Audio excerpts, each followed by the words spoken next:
That is very interesting. They say in a recent study by the National Center for Missing and Exploited Children, they had a number of cases reported.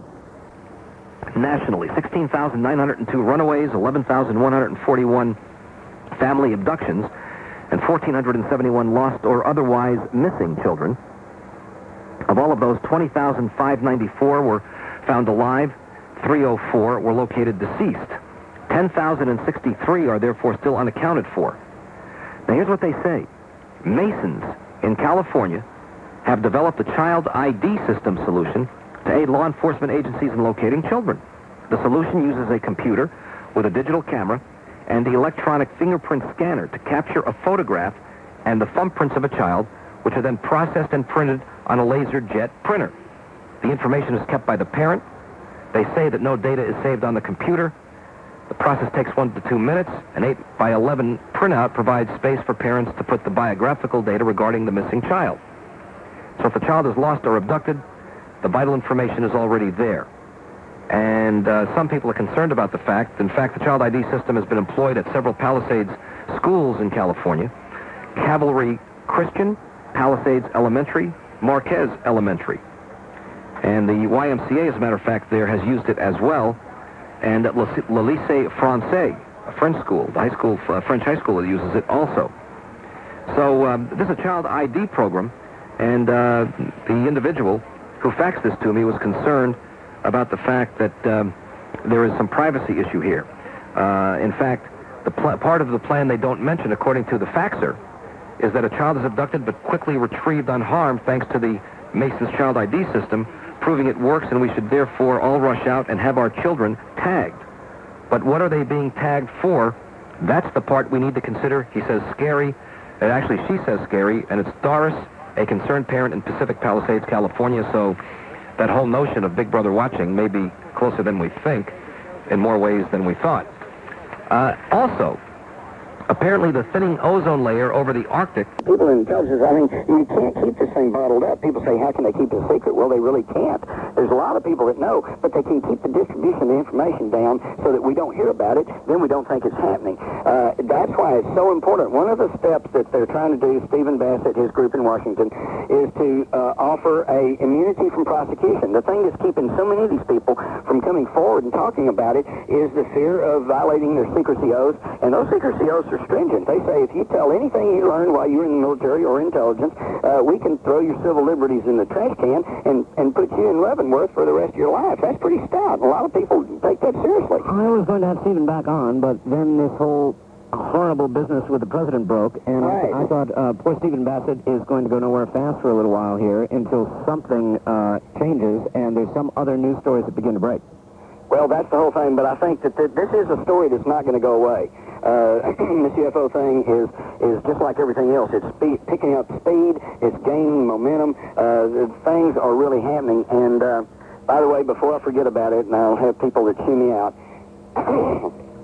you can get Alien Agenda. It's got all of this in here. It's got everything we're talking about, including who's behind the secrecy, the flow chart of the organization that's in charge of the UFO question, as well as it addresses some of the questions as to, well, then what are they all about and what is the Alien Agenda. And you can get that, of course, at any major bookstore. Ask them to order if they don't have it, or you can call it. I've got an 800 number I can give. Can I give it? Absolutely. Okay, it's an 800 number. Everybody grab your pencils. It's 1-800-905-8367. Okay. That's 905-8367. And they can pick up a telephone right now and order a copy. And the thing is, this book really was not written for the true believers, Art. I mean, you know, they're already, you know, no sense in preaching to the choir. This is written for the people who just are kind of wondering about, is there really anything to all this? This is a book that was written to give to your parents, to your neighbors, to your friends who say, you don't really believe in that junk, do you? To somebody who's had an experience or knows that there's something going on. This is the book that's got it all between the two covers. Colonel Corso, your part in the whole Corso story, what did you do and when did you do it? Well, I've only kept up with the Corso story. In fact, his book came out about the same time mine did. That's right. And what it did was lend, of course, the two complement each other because his book lends considerable weight to what I wrote in here about the government and military secrecy and the fact that obviously something was going on. And my argument that something actually happened at Roswell. Of course, again, we do have to be careful because there's so much going on. For instance, the thing at Roswell, there's no doubt in my mind that some sort of craft that was not a conventional craft crashed, okay? I don't think there's any question about that. Now, the question is, was it truly extraterrestrial, or has that been a cover story that's been mounted over the years? Because there's also evidence that we picked up some very sophisticated advanced technological craft from the Germans at the end of World War II. They had flying saucers on the drawing board. There's no question about that. That's historical fact. Now, the question is, did they actually fly some? Were they really able to make them work? And that's what we don't know about. But there's a whole fascinating story that's covered in Alien Agenda about how the SS commander who was in charge of their top secret projects and disappeared. And along with their top secret projects, leaving behind the V-2 rockets, which of course we got hold of along with Von Braun and Dornberger and the rest of them, brought them back over to this country, and that's what started our missile program, right? Yeah, that is absolutely correct. So what did this guy take off with that was even more secret than that? It's a real issue. There's so much going on that we probably don't know about. All right, Wildcard Line, you're on the air with Jim Morris. Hi. Yeah, good morning. This is Dan in Virginia. Hi, Dan. All right, I want to congratulate you on finally leaving the herd. Well, until there is something to be stampeding about, I refuse to join in. Oh, that's fantastic, because we really need to get to the meat of what's really happening, and I think Jim's right on. Jim, you were getting ready to bring up a really important point before you didn't have a chance to finish it. It was concerning the what the president was saying about the desert. And, the reverse speech interpretation. Yes. Yeah. Okay. Let me finish that real quick then. Thank you for bringing that back up. That just kind of got set over to the side. The statement that apparently they got in analyzing with reverse speech was, he said, "To hell with this." And keep in mind, this is when they were asking him about this sex scandal thing, and he says, "To hell with the earth. The desert will answer." Which, that doesn't sound like it's got anything at all to do with that. Apparently his mind's on other things, okay?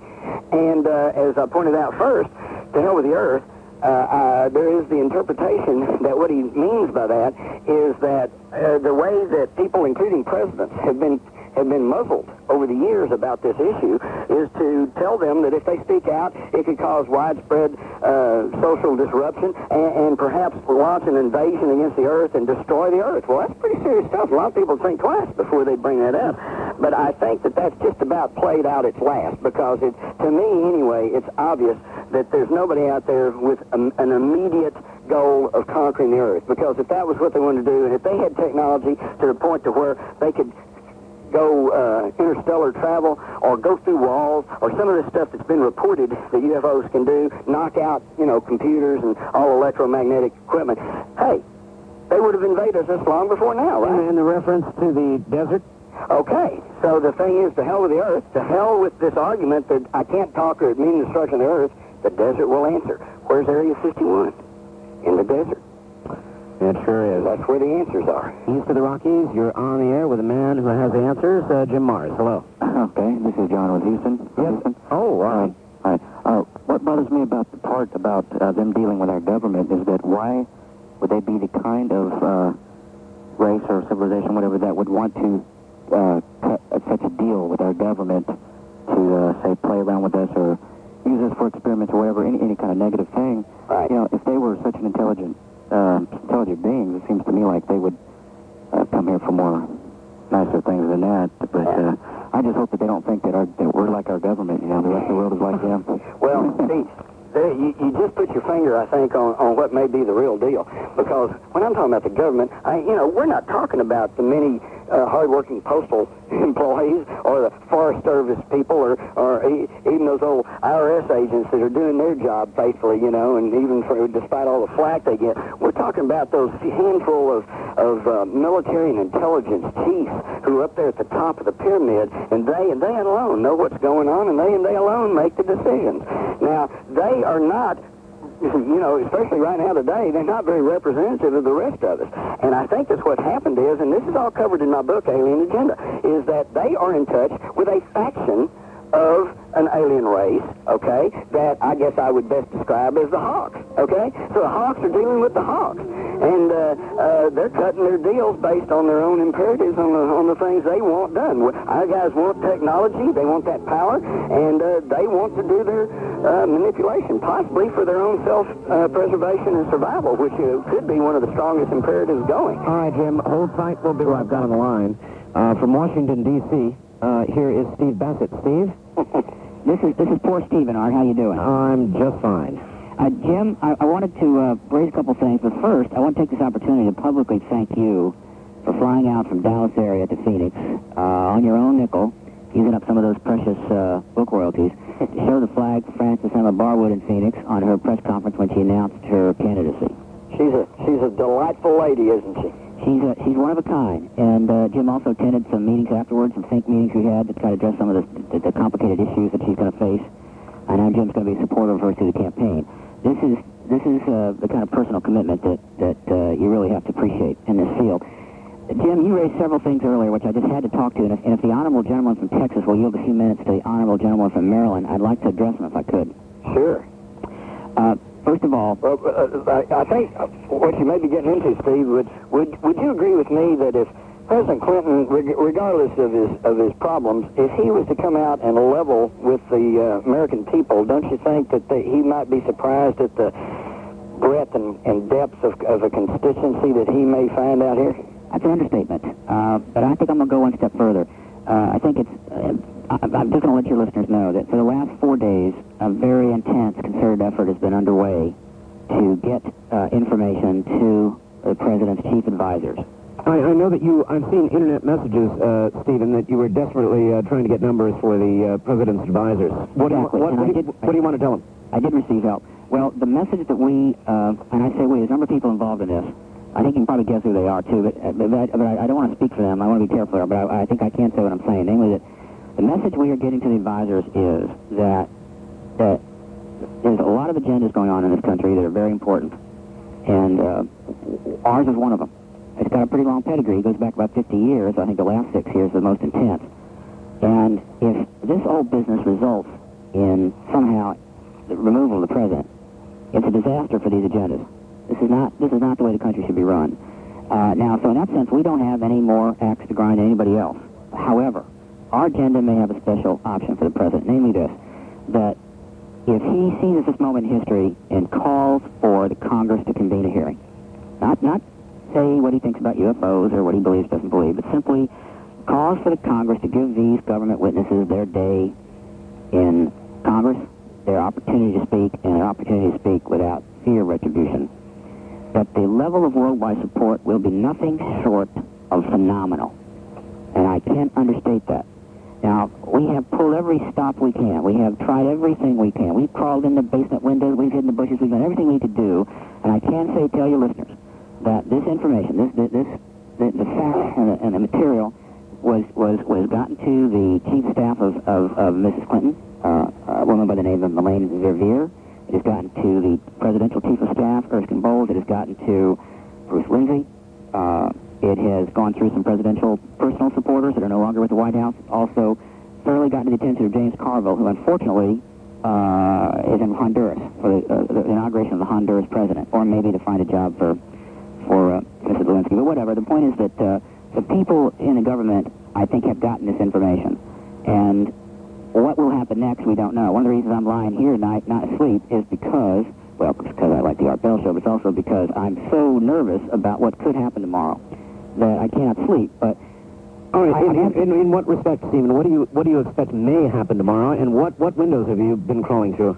Well, what I mean by that is that we've used every connection that we can find, every number that we can get, sure. And we have called and faxed and emailed and called, and primarily have been able to get information into the White House. It's not easy to do, particularly when they're in battle mode like this.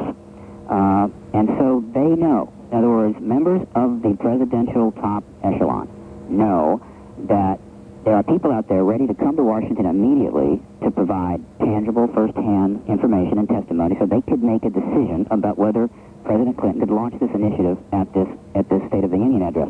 Now, what is important to this? Well, for one thing, it is, in our opinion, just about the only thing that might come into the picture at this point that would have the power and the implications to put this other business into a proper perspective, so that possibly we won't be facing the ultimate consummation of this endless witch hunt. That doesn't mean that there may not be some problems here and there may not be some issues. The problem in this country is we got everything upside down. We take the big stuff and we shove it under the rug and in the closet, and then we take the little stuff and we drive ourselves crazy with it. Well, this is a recipe for disaster. And so it's not impossible that this could happen. So I'm asking your listeners, look, the email for the White House is president@whitehouse.gov. It's about as easy as it gets. President@whitehouse.gov. The vice president is vice.president@whitehouse.gov. And the first lady is first.lady at president.gov. And all this can be gotten on the internet as well as fax numbers. Hit the White House tomorrow with everything you've got. Get every email in there you've got and tell them, look, we want a congressional hearing. We want the president to stand up for this. If he does, we are going to support him.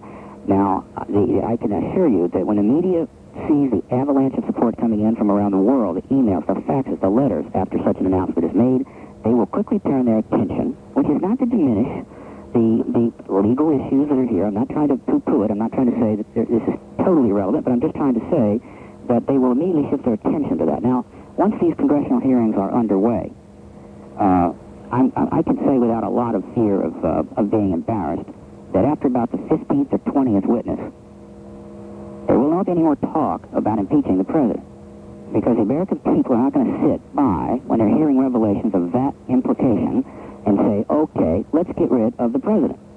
They will say, well, look, this is no time to be talking about that nonsense. And so there's a potential win-win situation here of enormous magnitude. I can't understate this, that in a sense, history has kind of come together here, and we have a moment of opportunity in which a very, very significant political dilemma, and I can assure you that even some of Clinton's detractors in the media, when they talk about potential impeachment, they're literally, you can almost see the depression in their face. They don't want to see this. Nixon tried to destroy the Constitution. You could almost justify what happened there. But to go to a peace level of resignation on this is something that they can't even bear to contemplate. They are looking for a way out of this. We're saying, look, let's hit them with everything we've got. Same thing, go to cseti.org. Go to www.cseti.org, Stephen Greer's site. Get the information on the committee chairman. Pump those faxes and emails into the committee chair people, because ultimately they still have to make the call. And let's make it absolutely clear that the support is there for a president to stand up and do something truly courageous. He has that kind of guts. I've seen him do it. So this is actually ongoing right now. And Jim is absolutely right in what he said about it.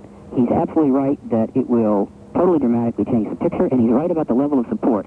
I think one of the problems here is that people underestimate the power of the Internet. There's still so much misinformation about the Internet that a lot of people out there think that it's still some sort of a playground for perverts and people that don't have a life. They don't realize that the Internet is capable of generating 10, 15, 20 million responses if the issue warrants it. And I can't think of an issue that could warrant that level of response.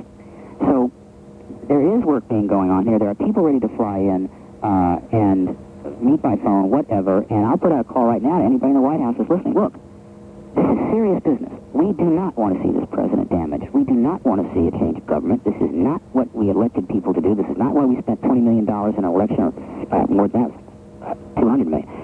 We want to see our government do what it's supposed to do, not spin wheels and nitpick and fight over this kind of nonsense. This partisan crap. It's ridiculous.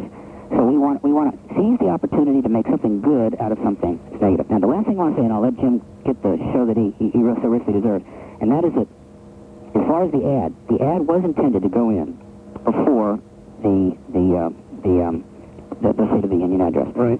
As it happened, there was a fairly healthy debate that developed with respect to the amnesty issue. This debate was waged primarily in the email world, so it wasn't too obvious, but it was intense, and it was, I thought, a very excellent and refreshing intellectual discourse, and it was resolved, and the wording has been changed, and that ad is done, but it cost a couple of weeks, and so no, it did not make it. Now, as it turned out, it's a good thing, because if that ad had gone in, at the cost of $21,134, I should add, it would have literally been drowned out by this massive foo-fa that's come on. So that ad is going to go in, and it's going to go in after the State of the Union. My concern is this, that if President Clinton does get indicted, and that could easily be delayed. There's already been delaying actions that have been taken. As you probably heard, a judge has postponed the deposition. It's been postponed twice. So they could be delayed. It could be weeks from now. There was initial talk that it could have been as soon as this week. But if that indictment is delayed, that's a very good thing. And the job will be to get that ad in the paper before that indictment. And the reason is this. Once President Clinton is indicted, anything he does after that is poisoned by the criticism of total political artfulness. Of course. And so we're racing against time. Now to the issue that Jim also rightfully raised, isn't it interesting that when the real politicization of the UFO movement starts to really get some traction, and the meetings are taking place, and congressmen are engaged, and intelligence officers engaged, all of a sudden they really go to the last rung. They start wiring up female bureaucrats to tape their close friends in order to create almost a tabloid kind of scandal, something which even right-wing commentators have commented is really pushing the envelope. Now, the risk here was great. Understand that if this doesn't work, Mr. Starr is going to blow up. So they took an enormous risk here. It is a coincidence which I think deserves considerable scrutiny, though I do not have hard evidence that there is any connection. But boy, it sure makes me twitch. Well, Starr is rolling the dice on the whole thing here. Yes, he is. And so possibly, for your listeners, it's possible that this is part of what we'll call this last-ditch activities, which includes the potential destruction of records. We've raised that before. That as we get near the end, when you get an animal cornered, particularly a wild animal cornered, that's the time when you better be really, really careful.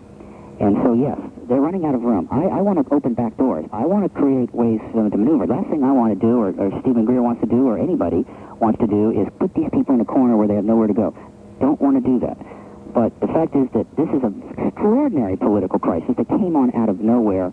It is remarkable in at least 7 different ways, and it's happening right at the moment that we are almost at the edge of launching the final drive for disclosure of the government's posture.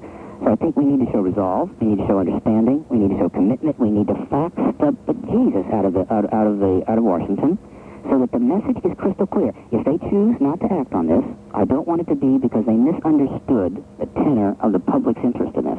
All right. And that's all I want to say. And Jim, it's a fantastic show. There's nobody in this country that can convey complex ideas in a down-to-earth fashion like Jim Marrs. Thank you very much, Stephen. You have a good night. And Jim, I take it you concur with most of that. Well, sure. Anything that would get us dealing with reality here, rather than being whipsawed around by the spin doctors, on whichever side they're coming from. I've got a story here, and this goes right back to what you were saying. The mysterious face on Mars is, it says, not an optical illusion or a natural feature on the red planet.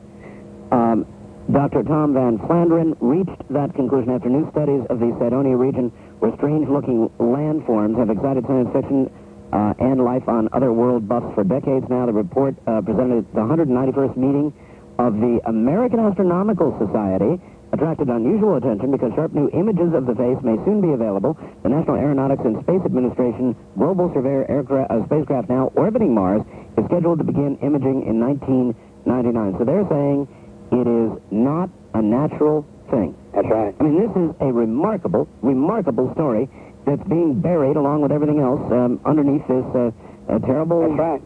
I don't want to wait another 3 months and have it suddenly appear in USA Today or whatever. Let's deal with things that are happening while they're happening. And, Art, I might tell you that in my study of government cover-ups and issues and stuff, this is the trick. You cannot, truth will out. You cannot keep truth covered up forever. They know this.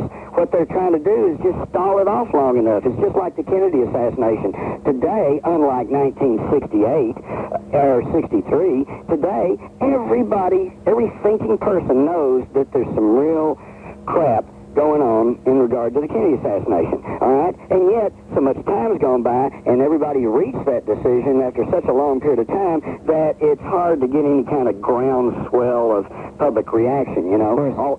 Although they did. The House Assassination, or the Assassination Records Review Board is still in operation and is still declassifying documents, and some of them are pretty incredible. How much chance do you think there is that Stephen Bassett's pleadings will be heard, that the White House would consider this a moment to move forward, not step in reverse? Well, of course, the problem with Stephen's plan is simply this. There is no problem with it. It makes sense. It seems like something that would be just so obvious and such a positive step that could be made, and from a very cynical viewpoint, something that could conceivably defuse this whole situation at the moment. But the bump in the road is that these people who have kept this secret for at least 50 years, and possibly longer, these are dangerous folks. They have lots of power, they have lots of willpower, and they want what they want. And so I'm sure it would take some very serious soul-searching on the part of President Clinton for him to really seriously consider this, but I certainly think that is something that he should take under consideration. What do these people want, Jim? You talk about these people. Right. In fact, let me make this statement right now. I think we, the American people, the public, I think we have more to fear from people within our own government, or let me put it this way, people, our own leaders, okay, than we do from space aliens. The space aliens, you know, in my book, Alien Agenda, I go back and show that the evidence is very plain, that, and certainly compelling, that the Earth has been visited by folks not from this planet, for millennia. Okay? It's nothing new, and they'll probably be coming around long after we're gone. The problem right now is the people who are leading us, the people that are running this world. Okay? And it comes back to the old bromide, the UFO lands, and the little guy gets out. What does he say? All right, he says, "Take me to your leader." That's right. Who is our leader? Who's running the show? If the president and the head of the CIA and the Joint Chiefs can't get to the information, then who's in charge? This is what we need to start focusing on. All right, and so we shall. It is the top of the hour again. We're going to break. What a good question. What's your answer? Who is running the show? Yanking the strings. Making and breaking presidents. This is Coast to Coast from Richard Hoagland, who suggested that earlier in the day he had talked with you about the David John Oates reversals. That's what we've discussed. And that the remark, "To hell with the earth, the desert will answer," where that came from, he says that he kind of led you into that one. Is that true? Yeah. Oh, it is? Okay. Yeah. All right, very good. Yeah, I thought that was kind of an interesting interpretation of it, and of course you have to know the background, and you have to understand the threats that's been made over the years, and it's simply an interpretation. I mean, you know, who knows? Yep, that's right. First time caller line, you're on the air with Jim Mars. Hi. Hi, this is Janine from Springfield, Illinois. Hi there. Great show. Thank you. Stephen Bassett almost stole my thunder earlier. I was quite interested in Jim's view on Frances Barwood and her announcement for Secretary of State and her platform about UFOs and looking into what we can do about it. And open government, basically, is her platform. Right, and so I'll hang up and listen to his comments. If you please share that with us. All right. You did, I guess, as Stephen suggested, fly to Phoenix. Yes, I did. And I met Frances Barwood, and she's just a delightful lady. I know. And very sharp and very concerned about what's going on, and exactly what I expected. And, of course, for those of your audience who may not have all this in perspective, Frances Barwood, at the time of the Phoenix overflight early last year in March, was a city councilwoman in Phoenix. And she had the timidity to simply stand up. She's not a UFO buff or anything else. She said, as a city councilwoman, as a representative of a constituency there in Phoenix, she simply got up and asked the question, what was that? You know, what was it? If it was a government secret weapon, then let them say, hey, this is something secret and we can't tell you about it. We could accept that, but the government says, nothing happened. There wasn't anything there. It's players. You know, the typical type thing. And then after that, the political repercussions came down. She was getting bad mouth from the governor, from the talk show people there. And I watched this, and it happened when she announced her candidacy for the Secretary of State there in Arizona. Here's the room full of media people. The three people from the local newspaper could only sit and snicker and chat with each other, and the only issue they seemed to care about, know anything about, evince any interest in, was along the lines of, what do you think about being the poster girl for UFOs? That type of thing. There was only one media person way back the back that, and I got the impression this man was with television perhaps, who asked basically some particular question, something about her policy on illegal aliens or something about the state. In other words, a serious question to a candidate who's announced for a statewide office. And I thought that was, here's a real journalist, here's a real reporter asking questions about what really matters. And that's why I went out there, was to try to deflect some of this snickering and snide, superior, better than thou attitude that comes across on the part of some of these media people who hide out in their white ivory towers during the day, never get out and pound the pavement, never go down and talk to the secretaries and the cab drivers and the cop on the beat to find out what's going on, and yet they have this idea that they know better than anybody else, what the story is. All right, good, Jim. Wildcard Line, you're on the air with Jim Mars. Good morning. Good morning. This is Mr. White in Phoenix, Arizona. Yes, sir. Yes, basically, regarding the Francis Barwood situation, I'm here in Phoenix, Arizona, so I've had the opportunity to experience that firsthand. Right. And basically, they were giving you a hard time, Art, because Barry Young was saying, well, she shouldn't be on a nationwide radio show because it only concerns Arizona. Really? I couldn't believe it. Well, that's all right. I'm used to getting a hard time from people. Yeah. But that's not why I called. I called because of, after the reports of the UFOs in Phoenix, I concluded that the media accepts the government response without any question, and in turn the general populace accepts the media's report without questioning. So my question to you, Jim, is, are we, as a society, in your estimation, becoming apathetic? I would say no. Not truly apathetic. Apathetic means you really just don't care. Okay? Right. And I cannot bring myself to believe that all of my fellow Americans out there really don't care. What it is, I think, is a very natural psychological response. Psychologists will tell you, when they do testing and stuff, if you get a person confused, one person says one thing, one charge, countercharge, claim and counterclaim. When they start getting confused, they tend to turn off. They say, oh, wait a minute, let's talk about something else. I don't want to hear this anymore, okay? And I think that's what's going on.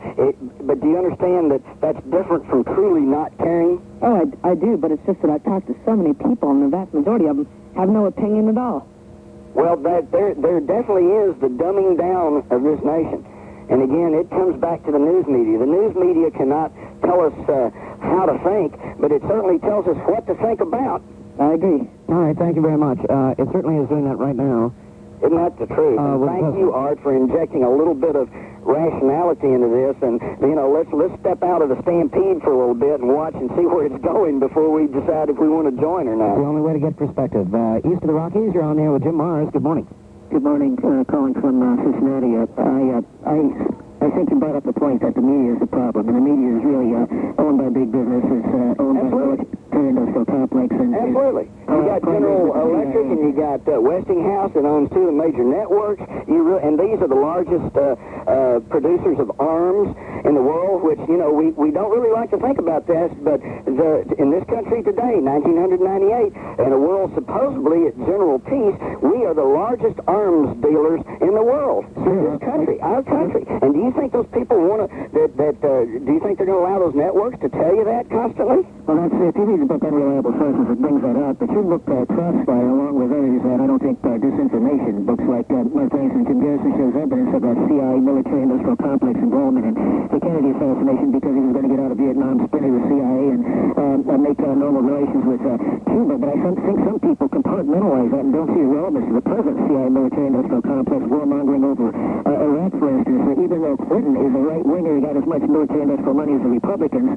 he has been a slightly less rabid warmonger, even though he's gone along with the Bush policy of starving 1 million Iraqi men, women, and children to death and saber rattling and occasionally bombing. You look at the forces arrayed against him, they are even more rabid, such as the Richard Mellon-Scaife, a billionaire who has huge holdings in the Lockheed Martin Marietta military-industrial complex and cold armament. He's closely associated with Kenneth Starr, funds many of these right-wing organizations that constantly try to scare us about rogue states, terrorist threats to keep us in a proper frame of mind for huge military budgets and these interventions against countries that don't obey the dictates of these transnational corporations. And I think that's what's going on right now, where they pushed Clinton to try to appease them by starting a war again against Iraq. All right, well, here's a good question. Is the president, in effect, being punished for something he did not do or something he was about to do? These are the kinds of questions that came up, of course, with the Kennedy assassination, and now I think reasonably might be asked with respect to Clinton. Is he being punished? Is he being taken out for some reason? Well, it's obvious that he's being neutralized. I mean, you know, rightly, wrongly, whatever. Let's face it. Look what's happening right now. I mean, you know, the media is leading the charge, and everybody's concerned over his sexual picadillos. Who's minding the store in the meantime? Well, yes, they are, and no, they're not. On the one hand, over 60% of the American public does not think the president ought to have to leave office if it's just purely a sexual matter with a 21-year-old aide. Well, but that's not it. That can't be the grounds for impeachment anyway. The grounds for impeachment would have to be this, suborning of testimony, of course, trying to get her alive, you know. Yeah, of course. But is he more of more use to those who want him neutralized, paralyzed? Well, let me give you a little example in our recent past about how that messages can be sent to the President of the United States. In the spring of 1979, Jimmy Carter was knew that he was getting ready to go into the election year of 1980, and it was well known by at that point that Ronald Reagan was going to be the Republican candidate, and that he was conservative, and everybody was calling Jimmy Carter wishy-washy. So Jimmy Carter asked for national TV time, and it was thought he was going to come on, announce some sweeping programs and some changes in government, and build up a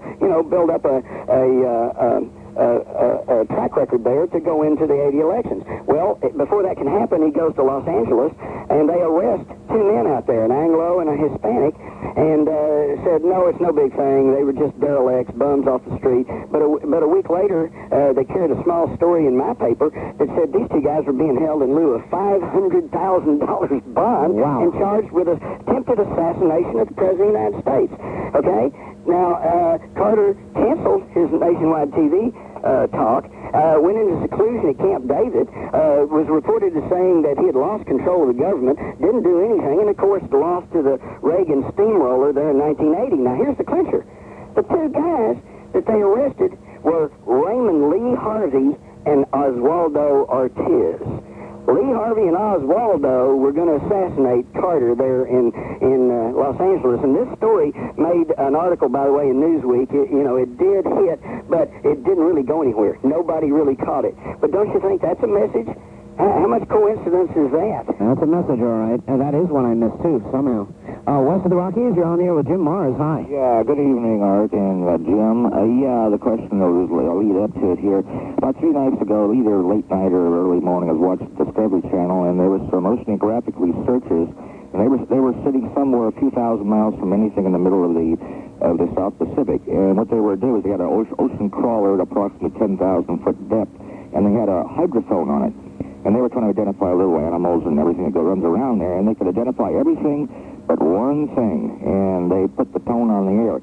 And what it sounded like was a high-frequency generator, kind of a woo, woo, woo, and it was consistent, and it wasn't moving, okay?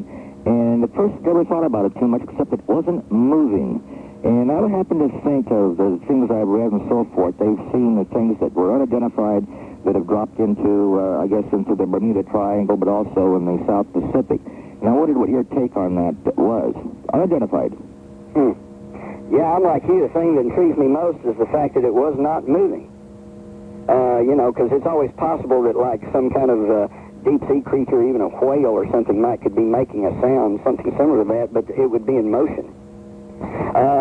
Well, in Alien Agenda, in my book Alien Agenda, I cover all bases, and one of them has to do with the fact that there have been many, many reports of UFOs that, like, slide into or splash into the water and go right on. And there is a lot of speculation about the idea that there may be bases under the ocean. Yeah. Does Mr. Morris foresee contact by an alien faction with average people that would counter the government contact that is in place now? Any hints of this? Oh, well, I think that seems to be somewhat obvious just on the face of it. I think that there is look at the crop circles. That is obviously, now, of course, first off, yes, there are some hoaxed crop circles, but they are very obvious to detect, because if two old boys and a string and a board go out and stop down a circle in the ground, you've got broken crop, you know, you've got crushed leaves and you've got broken stems. In the true crop circles, the crop is laid over at a 90-degree angle, often intertwined, sometimes braided, and laid on layers that go in opposite directions, and yet the crop is not dead. It continues to grow, but in a horizontal position, and will never grow upright again. With molecular change in the crop? Yes, at the cellular level. That's right. First-time caller line, you're on the air with Jim Mars. Hi. Hi, this is Lisa. I'm calling you from Glendora. Hello, Lisa. Hi. Great program tonight. Listen, I wanted to ask Jim or yourself if you know what happened to the Glomar Explorer that Howard Hughes built. Do you remember that? Oh, yes. Yes. Well, yes, I do know what happened to it. And, what happened? And it was built as an underwater ocean thing, but in reality, it was built to raise a sunken Soviet submarine. That's right. Wasn't it used for that, as a matter of fact? Yeah, that's exactly what it was used for. In fact, that was why it was built. The whole thing about going out and studying the oceans, that was just a cover story. Huh. Is the Cold War over, Jim? Yeah, the old confrontation between the Soviets and us, I think obviously that's changed radically. But in fact, this is what's presenting the problem. See, they need the people who are the arms dealers and their financiers and all like that. These guys, they really need some trouble so that they can continue business as usual. And that's kind of a bad situation, because then every little hot spot now becomes a United Nations battleground. You know, when President Clinton first ordered troops into Bosnia, I told everybody to listen. I said, those guys aren't coming back. You know, they're not going to pull them out of there. And sure enough, now he's announced that, yeah, they're in for the duration, whatever that is. Well, surely if they were pulled out, the fighting would resume in Bosnia. Probably so, but, you know, you've got the same situation in Ireland. You know, if the British pulled out, the Catholics and Protestants would be at each other's throats again. Absolutely true. So the people who make the arms are pulling the United Nations isn't going in there. No, they're ready to go into Iraq. So, again, though, the people who make the arms, Jim, are the ones pulling the strings. Is that right? Probably so. You're talking about the people with the heavy bucks and the people. You know, I could name names, but it wouldn't mean anything to most people. You wouldn't know these names. The people who are really in charge, you rarely even hear about. All right, Jim, hold on. We're at the bottom of the hour. Time flies. This is Coast to Coast AM.